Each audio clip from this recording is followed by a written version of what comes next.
Diane, hello. Is now a good time for you? I have something to report. Hello, Rosa. What's going on? What's the news? Actually, I'm pregnant. Oh, really? Yes, I'm currently 18 weeks along. When we last spoke, you didn't mention anything about that. Well, Andy and I discussed it, and we thought it would be better to wait until I was in the stable period before sharing the news. I see. All right. So that's all you had to say? Yes, that's it. Okay then, I've got something to do, so I'll have to go now. Oh, actually... What? If there's more, please make it quick. Well, I apologize for taking up your time. No, it's fine. You don't need to apologize. If you need to say something else, feel free. Thank you. It's just, I'm a little nervous about how things will go from now on. Andy and I are really excited, but there's still so much to think about. It's a big change. I understand. It's a huge step. Just make sure you take care of yourself and don't hesitate to reach out if you need anything. I will, thank you. I'm just a little overwhelmed, but I think I'll be okay. Just remember to enjoy the moments of happiness, too. Thank you, Diane. I really appreciate your support. Of course. Take care of yourself and let me know if you need anything else. I will. Thanks again.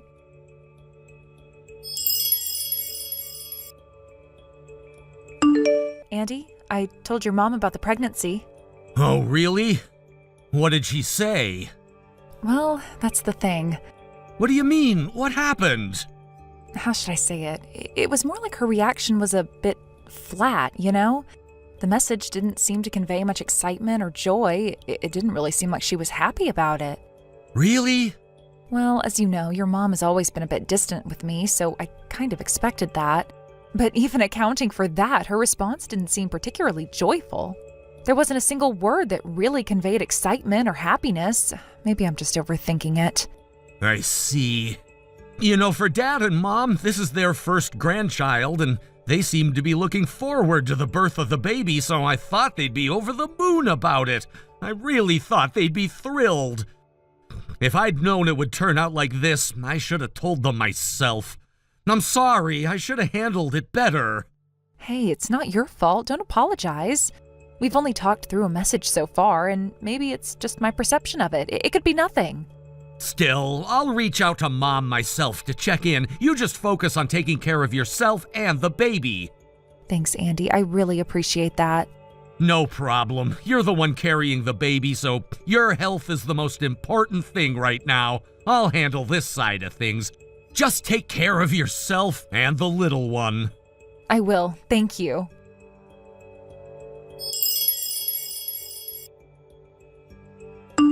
Mom, it's Andy. Oh, what's going on? Didn't you get a message from Rosa a little while ago? Oh, the pregnancy announcement? Yeah, about that. I'm just gonna get straight to the point. What is it? Are you by any chance upset that the news was a little late? Huh? I mean, how should I say this? I saw that chat history between you and Rosa, and honestly, I got the feeling you weren't too thrilled about the whole thing. Oh, well, yeah. It's true that pregnancy is usually a joyous occasion, but this time it's a bit complicated. What do you mean by complicated? Well, you see, Erica still isn't pregnant. Erica? Why are you bringing her up now? Your dad and I talked about it, and we agreed that this time we'd let Erica go first. We need to ask Rosa to give up on this for now. What? Let Erica go first? Give up? What are you saying? What I mean is, the first grandchild should really be Erica's child, don't you think? Huh? What? It's like a matter of seniority in the family, you know. It just feels off, to be honest, if the younger brother's child is born before the older sister's child. It just doesn't sit right, don't you agree? No, that's not how it works. Erica has her own plans with her husband, and besides, this is a precious life we're talking about. You're telling me to just let it go? Do you even understand what that means? Rosa's still young, she'll be fine. Once Erica gets pregnant, then you two can try for your second child. But until then, you understand, right? What are you even saying? This is about my child. It's my child, the child of my wife and me. Why are you making this all about Erica? Look, it's just that I'm sure you get it, right? The first grandchild for your dad and me should really come from our daughter, not from a daughter-in-law. When a child is born from a daughter, there's just a different kind of bond, a closeness we feel. And if that's the first grandchild, the joy is so much greater. What kind of reasoning is that? Are you serious right now? Oh, please try to understand where we're coming from. How can I understand that? It's impossible! We're not saying you shouldn't have children. We're just saying this time the timing isn't right. You need to be considerate of that. Don't make it sound so simple. It's my child we're talking about here. My son or daughter, the one carrying my blood. What does Erica have to do with any of this? Andy, you have to understand. Your dad and I are just looking forward to the child that Erica will have. We've been waiting for this moment, so please, can you just be reasonable this time? Are you trying to erase the fact that this is Rosa's and my baby? Are you seriously saying that to me? I'm done with you both if that's the case. Rosa and I are having this child no matter what. Wait, Andy, don't say that. What kind of parents would try to discard their grandchild just because of their own selfish reasons? I don't want parents like that. Hold on, Andy, please, just listen to me for a second. No, I'm done listening. I've made up my mind. No one is going to stop us from having this child. Not you, not anyone. Andy, please think about this. Your dad and I have always thought about the family, about what's best for everyone. But you're being so stubborn right now. Can't you see that we're just asking for a little patience? Patience? What's there to wait for? I'm already waiting to become a father, and I'm telling you right now, no one is going to take that away from me. You can talk all you want about timing, but this is a life we're talking about. My child's life. I'm not saying you shouldn't have this child, Andy. We just wanted things to go a little differently. We wanted the first grandchild to be Erica's, that's all. You keep saying that, but it doesn't change anything. I'm not asking for your permission, and I'm not going to let you dictate this. But Andy, think of your dad. This is a huge decision, and it's not just about you and Rosa. It's about the whole family. This isn't about the whole family. It's about me and Rosa. It's about our future and our child, and you're asking me to put that aside just for some idea of tradition? I won't do it. Not now, not ever! I never thought you'd react like this. We just wanted to share in the joy of the first grandchild together and not have it be a source of conflict. You know what? I don't need that kind of joy if it comes with this much baggage. I don't need your approval. Rosa and I are going to have this child, and nothing will change that. Andy, please, think carefully about this. No, it's too late for thinking.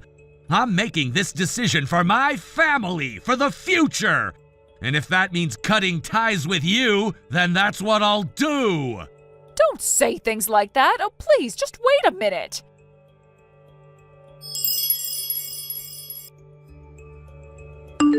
Andy, it's your mom.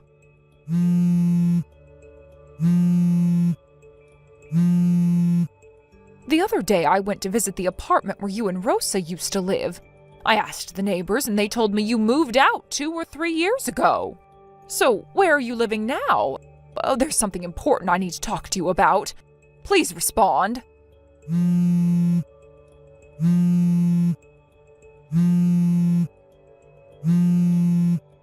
What now? Andy? Yeah, it's me, but what's the point now? Well, I got a new phone and I wanted to reach out to you. Huh? You're calling me for that? Yes, because there's something important I need to discuss with you. Please, just listen. What is it? Actually, Erica found out 2 years ago that she had a condition that made it impossible for her to have children. I didn't know until recently. When I asked about when we'd get our grandchild, she finally told me. So, what now? So, Andy, I'm asking you. The grandchild you're having, could you please give them to Erica to adopt? What? Don't you feel bad for Erica? She's always loved kids and she dreamed of having a big family when she got married. But in the end, she hasn't been able to have a single child. I know about Erica's condition. You think I didn't know? Oh, you knew, huh? Yeah, I've known. After I cut ties with you, I still kept in touch with Erica. So then, you understand her pain, don't you? That child you're having, it'll be the first grandchild, right? You know, the first grandchild you wanted. Why not let it be adopted by Erica? I'm sure she'd be so happy. Hold on. Are you seriously misunderstanding everything here? What do you mean? I didn't get angry because you didn't treat my child as the first grandchild, okay? That's not the problem. Huh? Then what is? Of course I feel hurt that you don't see my child as your first grandchild, but more than that, it's the fact that you treated the life I was about to bring into this world like it didn't even matter. You just brushed it off like it was no big deal. And knowing that my own parents were the ones to do that, it makes me want to lose my mind. Back then, if I had seen you face to face, I don't even know what I might have done. That's why I cut ties with you. To be honest, I still feel that anger, and it hasn't gone away. Oh, Andy, don't be so dramatic about it. Don't tell me not to be dramatic. You're not understanding what I'm saying. You don't care about how I feel or what Rosa and I are going through. You don't even respect my child. And now you're asking me to just hand it over to Erica like they're nothing? Oh, but you must understand Erica's pain. She's always dreamed of having children. You can't even imagine how devastating this has been for her. I know exactly what Erica's feeling. I've seen it firsthand. But you've completely ignored her current feelings. She's come to terms with things. She's accepted her situation. She's at peace with it, and so is her husband. They've already talked it over, and they know they can't have kids of their own. That's their reality now. Well, Andy, you're wrong there. Erica's feelings are much more complicated than you realize. She's still struggling, and I just want to help her. If you could just understand her position. You're missing the point entirely. I'm not just talking about Erica. I'm talking about my own family, my own blood. Do you even hear what I'm saying? I won't just give my child away. Not to anyone, especially not to fix your family's mess. What are you saying, Andy? We just want to help Erica. She's suffering, and I know she's strong, but we don't want her to feel like she's alone in this. You've already made her feel alone. You've completely shut her out. She was my sister, and you made her feel like she didn't even matter. Do you really think that everything will magically get better if I just hand over my baby to her? That somehow makes everything okay? Andy, please, don't be so stubborn. Oh, this could be a way to make things right. Think of it as a way for everyone to heal. Heal? By sacrificing my child to fix your mistakes? That's your idea of healing? You want me to just erase my child's existence to make you feel better about Erica's pain? You think that's going to fix everything? It's not like that, Andy. I just thought you'd understand how important this is to Erica. You know she still dreams of having children. I want her to feel that joy, that fulfillment, that's all. No, you don't get it. Erica is not the only one who matters here. What about me and Rosa? What about our family? Are you really going to ask us to give that up for Erica's sake? It's not about giving up anything. It's about doing what's best for Erica. She has suffered so much. I don't care about your idea of what's best for her. I care about what's best for my child. And what's best for my child is for them to be raised by their own parents, by Rosa and me. That's the only family that matters. You're being unreasonable, Andy. Just think about it for a moment. No, I don't need to think about it. I've already made my decision. You're not going to change my mind. Please, Andy, just talk to Erica. She's been wanting to hear from you. Don't tell me to talk to Erica. I've already been talking with her because she's here with me right now. She's what? So that means she knows where you are living right now? That's right. And right now she wants to have a word with you. Erica does?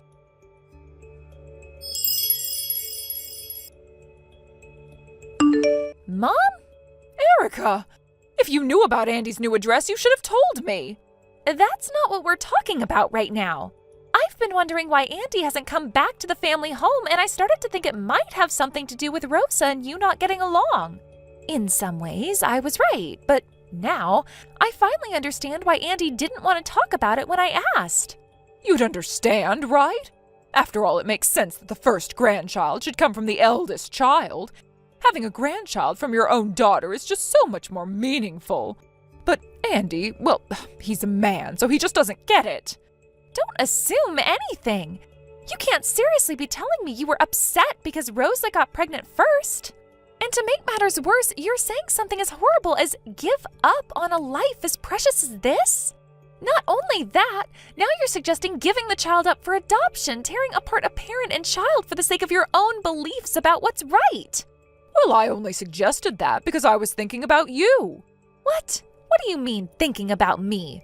Don't act like you're doing this for me. You've completely ignored what's right for my family and for my child. No, I just thought, since you haven't been able to have children and Andy and Rosa are having one, maybe this could be a way to help. You know, you could have the joy of raising a child. That's all I wanted, to help you. Stop. It's none of your business. I'm not a child, and neither is Andy. I know my own life. You're trying to use us to make yourself feel better, but it's wrong. What you're asking us to do is unforgivable. Well, I know there's someone close to my husband's relatives who's in a situation where they can't raise their child, so we've been working on adopting them. It's a bit of a different situation, but I think you'll understand. So what? Are you saying you'd be okay adopting Andy's child too, just like that? Well, if there's a reason Andy can't raise the child, I'd consider it. But honestly, both Andy and Rosa have become wonderful parents. Their child loves them so much, and I just don't see why they would have to be separated. And yet, you're still so willing to tear apart our family. You're completely ignoring the bond we have with our child. You can't just give away a child for your own peace of mind. You're not seeing the bigger picture. It's about bloodlines. If we're being honest, the child isn't really related to us. How can we call them our grandchild? What did you just say? Well, it's the truth. They're not really related to us by blood, so how could we consider them family in the way we should? Are you really my parents? Are you really the people who raised me? Well, what's wrong with that? This is how things should be. We can't just throw away traditions. You used to be different. You were never like this before. You didn't think this way, so why are you suddenly talking about tearing families apart over something as shallow as bloodlines? Erica, listen, I've been thinking. Maybe this is the only way to make everything work. I'm not trying to hurt you. I just want what's best for everyone. No, I'm not buying into this. Andy feels the same way, and I'm with him. I've made up my mind. I am cutting ties with you. What? What are you talking about? You're not going to change my mind. I am not going to let you tear apart my family any longer. The four of us, Andy, Rosa, the child, and I, we've decided to all cut ties with you. We're changing our phone numbers, and you won't get them. Erica, please don't do this. I just want what's best for everyone. Why can't you see that? Because what's best for everyone isn't what you think it is. You've lost sight of what really matters, and I won't stand for it anymore. Well then, I guess we'll have to do this the hard way. You don't want to listen to reason, but I'm not going to give up. And I'll just suggest you move in with us, you, Andy, Rosa, and the child. That way we can all live under one roof and you won't have to worry about anything. What? You think that will solve everything? That suddenly we can just fix all of this by living together? No, this isn't a fairy tale, Mom. You can't force things like this. I'm doing this because I want you to be happy. I want you to experience the joy of being a mother, and I am willing to do whatever it takes. This isn't about me. This is about you trying to control everything. I'm done. Erica, please, just talk to me. I don't want to lose you. Then stop trying to control my life. Stop trying to tear my family apart. Goodbye.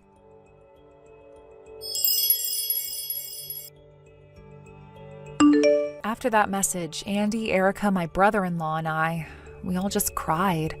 There was nothing else we could do but let the tears flow. The weight of everything, the shock, the disbelief, it all came crashing down at once. The message itself had left us reeling, and now the reality of what had been set into motion sank in. Since that time, Andy has taken my last name. He made the decision to officially adopt it, and we've been discussing the possibility of him eventually formalizing the adoption with my parents as well. We've been moving forward together, and while it was initially just a decision made out of necessity, it became a part of our commitment to one another. The name change felt like more than just paperwork. It felt like a new chapter in our life, one where we're redefining our relationship with each other and our families. It's a small but significant gesture that makes us feel closer, more bound to each other than we ever have been before. As for Erica, after discussing it with her husband, they decided that they needed to act quickly. With her address already compromised, they packed up their things and hurriedly moved out of their current home. It wasn't easy, and the stress of it all weighed heavily on them, but it was clear that there was no choice. They couldn't afford to stay in the house knowing it had already been targeted, that the safety of their family was at risk. They found a new place, far from the prying eyes of the people who had been making their lives a living nightmare. It wasn't a perfect solution, but it was a necessary one. The sense of relief that came with leaving was bittersweet. They were escaping one danger, but at the cost of leaving behind everything they had worked for, the home they had built together. And sure enough, as expected, 2 weeks after that terrible message, it all came to a head. Erica's former home was targeted by my in-laws. They barged in, hoping to find her, hoping to confront her. But when they realized she wasn't there, their frustration only grew. With no hesitation, they turned their attention to the next places they thought they might find her, the homes of my brother-in-law and my own family. They showed up unannounced, demanding to know where Erica had gone and why she was hiding. It was as if they had believed that they had the right to track her down, to control her every move. However, both my brother-in-law's family and my own knew the truth. We had all been fully aware of the situation by that point, and while we had tried to remain calm and reasonable, the actions of my in-laws had pushed us to the edge. When they arrived at our homes demanding answers, the reception they received was far from welcoming. We stood our ground, refusing to let them intimidate us, refusing to let them manipulate us into revealing anything. My family and my brother-in-law's family were steadfast, standing together, united in the decision to protect Erica, to shield her from whatever plans they thought they could carry out. I will never forget the look on my in-laws' faces when they realized that we weren't going to budge. It was as though a switch had been flipped and all the anger and frustration they had been bottling up finally exploded. But instead of finding the answers they were looking for, they only found more resistance. My brother-in-law's family and my own were like walls, blocking them from getting any further. We turned them away no matter how much they begged or demanded. The look of shock on their faces was something I will never forget. It was as if they couldn't believe they had been denied, that the control they thought they had over us was slipping through their fingers. But we were done playing their games. We weren't going to let them dictate our lives anymore. It wasn't long before word spread. The details of what had happened, the truth about what they had tried to do, began circulating. It wasn't just a matter of our families knowing the full story. Soon, people in the community started to learn what had really been going on. It didn't take long for the whispers to start. People began to notice the sudden isolation of my in-laws, the way they kept to themselves, avoiding contact with everyone. It was obvious that something had shifted. The comfortable, confident image they had projected for years had been shattered, and now they were left with nothing but the judgment of their neighbors and the quiet whispers behind their backs. From what I've heard, my in-laws are now living a much smaller life. They've retreated into the shadows, trying to avoid any further attention. The weight of the situation has settled on them heavily, and while they may have thought they could get away with their actions, the reality has been far different. They're not the same people they once were, and the people around them are no longer as willing to turn a blind eye. It's almost as if the universe itself is holding them accountable in ways they never imagined. They're no longer seen in the same way by those around them. Their once powerful presence has been reduced to something almost unrecognizable. The people who once admired them now look at them with suspicion, with disdain, and they can't hide from it. It's as though the truth of what they've done is inescapable, and no matter how hard they try to ignore it, they can't avoid the consequences of their actions. They've become isolated, their world shrinking around them as the people they once knew begin to keep their distance. Thank you for watching and listening. We hope you enjoyed the video. Don't forget to like this video and subscribe. Also, feel free to leave a comment about what you thought of the story. We look forward to seeing you at the next story. Thank you for watching. Please subscribe and hit the like button. See you next time.